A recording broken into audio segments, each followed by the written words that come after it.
জিজ্ঞেস করছি কত পাতে পারি। এখন আমি ওর কাছে তো একটা ক্যালকুলেটর চাইছি, ক্যালকুলেট করে যে কত পাতে পারি অত নাম্বার ক্যালকুলেট করছি। রেজাল্ট চাইছে পুরো এক নাম্বারও ডিফারেন্স নাই, মোট নাম্বার যত। ক্লাস 5 এ পরীক্ষার একটা কথা বলি। ক্লাস 5 এ কি হয়েছে, আমাদের ম্যাথ পরীক্ষা হয়েছে, মানে নির্বাচনী পরীক্ষা কি আছে, যে মডেল টেস্ট বৃত্তি পরীক্ষার আগে। তো মডেল টেস্টে আমি পরীক্ষা দিয়েছি, পরীক্ষা দেওয়ার পরে আমি খাতা জমা দিয়েছি, সবার আগে জমা দিয়েছি। এখন একজনের খাতার দিকে আমার চোখ দেখে, আমার তো জমা দেওয়া দুই হলো আমাদের সাথে যে ছিল। এখন ও তো অঙ্ক করছে, ও অঙ্কে ভালো, অন্যরা সাবজেক্টে ভালো কিন্তু অঙ্ক ভালো। এখন ওর দেখলাম সরল অঙ্কের অ্যান্সার ভিন্ন হয়েছে, মানে আমি তো দ্রুত দিয়ে দিচ্ছি যে ঠিক আছে অঙ্ক শেষ হয়েছে, দ্রুত দিয়ে দিচ্ছি, ওইভাবে রিভাইজ করি না, আমি ভাবছি হয়েই গেছে। আমি তো সাধারণত পড়তে পড়তে রিভাইজ দিই, আমার সিস্টেম হলো আমি পড়ার সময় রিভাইজ দিই। হ্যাঁ, এই এটাই উচিত করার সময়। বাংলাদেশের জাতি ফল লাগছে, আমার কিন্তু এটা লেখার সময় একটা রিভাইজ হতো, আমার আলাদা করে রিভাইজ দেওয়া লাগে না। এটা জাতি ফল লাগছে, এটা জাতি ঠিক আছে। তো এটা লেখার জন্য সিস্টেম। তো ও করছে পড়ার সময় রিভাইজ, লেখার সময়। আমি ওর খাতার দিকে তাকায় আমি বুঝতে পারছি না আমার অঙ্কটা গেছে ভুল। সরল অঙ্ক ভুল, মানে আমার 10 মার্ক জায়গায় কাট।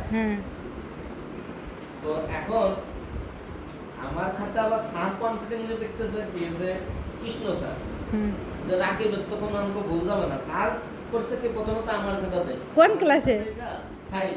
ও 5 এ তো এই যে এই স্কুলে। হ্যাঁ, তো স্যার আমার খাতা দেখে, হ্যাঁ আমি মার খাইছি জানি। শুনেন আমার খাতা দেখে স্যার এখন 98 লিখেছে। হ্যাঁ 98 পাইছে, উপপাদ্য হিসেব যে আমি দিতে একটা নাম্বার। হ্যাঁ 98 দিছে।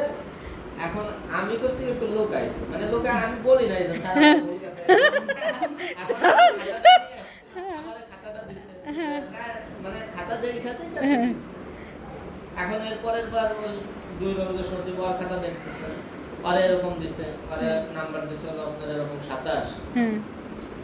এখন ওরা 27 দিছে কি দেন, আমার হলো বিচার করছে কি সব ঠিক আছে। ওর খাতা কাটছে আর সরল অঙ্ক দিছে ভুল, আমার সাথে মেলে না। হ্যাঁ মানে তোরটা কিন্তু ভুল গেছে, তোরটা সঠিক মনে করছে। বহুত কনফিডেন্স এত যে রাকিব ভুল করতে পারে না। এখন কয়েকটা খাতা দেওয়ার পর স্যার দেখতেছে কি রে সরল অঙ্ক সবার ভুল দিছে, রাকিবের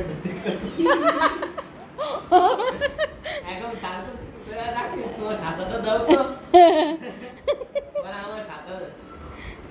এখন স্যারের উপরে এই কনফিডেন্স আছে যে আমি তো ধরতে পারবো আমার করব। স্যারের খাতাটা দেখে করছে তুমি এদিকে আসো, তুমি ধরতে পারো না যে তোমার এই সরল অঙ্ক ভুল গেছে।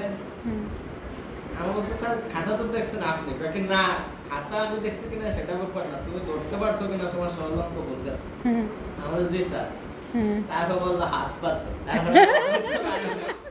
তুমি বুঝছো তাহলে তুমি লোকাই লাগান, যে তুমি এসে বলবো না যে স্যার আমার অঙ্কটা ভুল গেছে।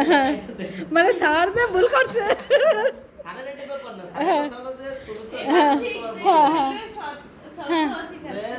তো তোমার উচিত ছিল যে তুমি তো জানো যে আমি তোমারে দইরা কাটছি খাতাটা, যে ওর তো ভুল যাবে না, আমি তো আর দেখি ম্যাগে দিয়ে ডাকতেছে। তাই এই হলো ব্যাপার যে আপনার সব মনে করো সারা যে কনফিডেন্সটা পায়, কনফিডেন্সটা পায়। যেমন মনে করো তোমার এক টিচার তোমার নিয়ে যায়, আমি কিন্তু